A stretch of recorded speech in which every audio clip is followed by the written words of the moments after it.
Nós, homossexuais, correspondemos oficialmente a 10% da população. Isso não é pouco. E considerando 10%, aqueles que estão fora do armário.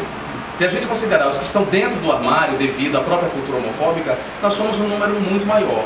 Mas essa grande comunidade, a gente não fez essa passagem de um grupo disperso para um grupo com objetivo político. É importante lembrar que antes do movimento nascer e emergir como um movimento político, o movimento só emergiu graças a uma cultura que foi produzida por indivíduos ou por pequenos grupos em espaços clandestinos de resistência, não só aqui no Brasil, no mundo inteiro.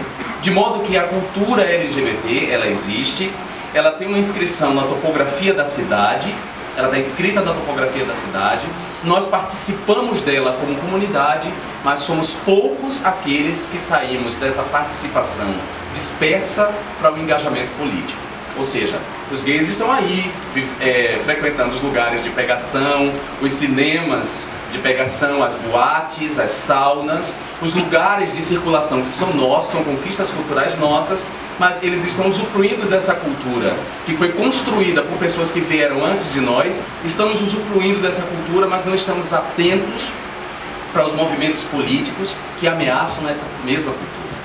Na Constituição Federal, o Jean me corrija se eu estiver errado, mas no último levantamento que eu fiz, havia 78, se não me engano era isso, 78 direitos de casais heterossexuais que os casais homossexuais não tinham. Quero lembrar aqui que eu tenho muitos amigos cristãos, há muitos gays amigos meus que são cristãos, portanto, eu não estou falando da comunidade cristã, eu estou falando dos proselitistas, eu estou falando dos fundamentalistas, e aí eu vou dar nome aos bois, que se materializam no Rio de Janeiro na figura de Silas Malafaia, que acabou de fechar um acordo político com Eduardo Paes, ou seja, se a igreja de Silas Malafaia e ele vão apoiar Eduardo Paes nessa campanha. Portanto, vocês não podem esperar que um governo que feche acordo com Silas Malafaia vá ser benéfico à comunidade LGBT. Você governa com quem te leva ao poder. Alguns se verem depois. Mas você governa com quem te leva ao poder. Prefeito não é síndico. Prefeito é prefeito. As decisões políticas não são decisões administrativas apenas. Estar ao lado do Silas Malafaia não é uma questão administrativa, é uma questão política, é uma opção política, é uma escolha política. Financiar uma passeata, sei lá qual nome que se deu aquilo, absoluta marcha, passeata é querer um pouco demais, né? Uma marcha, né? Homofóbica, e eu não estou dizendo que é homofóbica, que é uma interpretação da mesa que foi homofóbica, não, isso foi dito, a razão da marcha era o direito que eles se colocavam de serem homofóbicos, de não serem criminalizados por determinadas declarações que pudessem ser entendidas como homofóbicas. Essa não é uma interpretação nossa, isso foi anunciado, isso foi dito. Dizer o seguinte, não, eu vou ser prefeito, eu sou sim aliado do que é mais reacionário em termos de política, mas fiquem tranquilos que eu posso ser aliado de vocês também. Não dá, não dá. Tem que escolher, política é escolha, tem que dizer de que lado está. A gente está aqui dizendo que lado, só que tem uma história também que nos diz de que lado a gente está. Os avanços pontuais precisam ser reconhecidos. Tem avanços pontuais. Eu acho que é bom. No carnaval teve essa política aqui, essa política ali, essa iniciativa aqui. Nós não vamos descer o cacete nisso, porque isso é bom, ok, beleza. Agora o que a gente quer é política pública. Eu quero dizer que acho muito estranho. De um lado cria uma coordenadoria especial de diversidade sexual, que eu acho um avanço ter sido criado. Mas, por outro lado, a mesma prefeitura não garante um Estado laico e aprova o ensino religioso de ensino confessional, que é um atraso.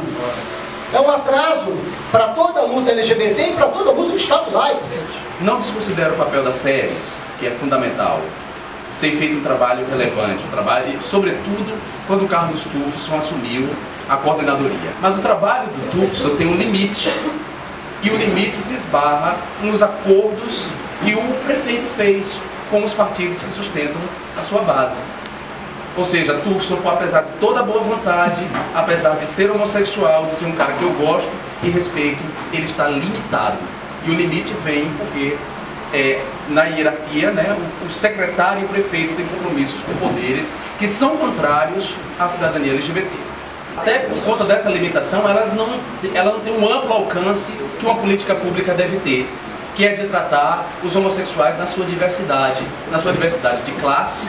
Portanto, os homossexuais não habitam só a zona sul da cidade, muito pelo contrário, os mais vulneráveis são aqueles que estão no subúrbio, na zona oeste e na zona norte, na sua identidade étnica.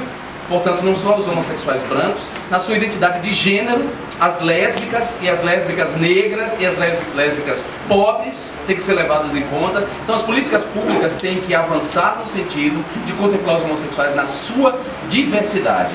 E isso não tem acontecido. E aí entra todo o debate do choque de ordem, né? Quer dizer o seguinte, olha, não, eu sou aliado da cidadania LGBT. E uma das principais funções do choque de ordem é descer porrada na comunidade LGBT. Em especial nas travestis. Aí, principalmente nas travestis, porque atrapalham a ordem ou a lógica da ordem da cidade. Toda cidade precisa de ordem. A ordem pode ser democrática e participativa, ou a ordem pode ser autoritária, baseada na tolerância zero, onde determinados setores criminalizados e vítimas de preconceito representam a insegurança e por isso tem que ser reprimidos. É essa a lógica que a gente está enfrentando, criando uma alternativa para isso. E o nosso trabalho é despertar politicamente para vencer esses limites. E é nesse sentido que eu faço questão de apresentar, quem já não conhece, a figura de Marcelo Freixo, que para além do partido, para além do PSOL, o Freixo é um cara que dialoga com diferentes setores, portanto apesar do partido acolher essa causa, tanto a causa LGBT, a causa dos direitos humanos, que nós somos parceiros, nosso partido acolhe irrestritamente, sem medo. Para além dessa questão, o Freixo é maior que isso. O Freixo está sintonizado com uma ideia e um projeto de cidade que é contrário a esse projeto que está aí.